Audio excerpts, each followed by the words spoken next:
whether it occurs at A or at B, then what is the maximum shear stress and what is the location. So all these things being asked. Friends,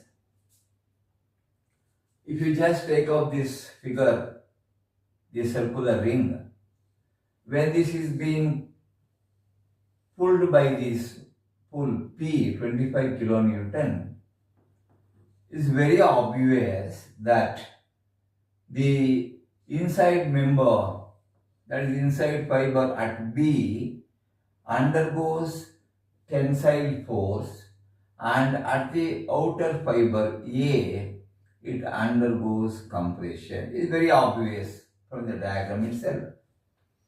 And so friends, I will tell you a very simple procedure how to go ahead with this. Friends,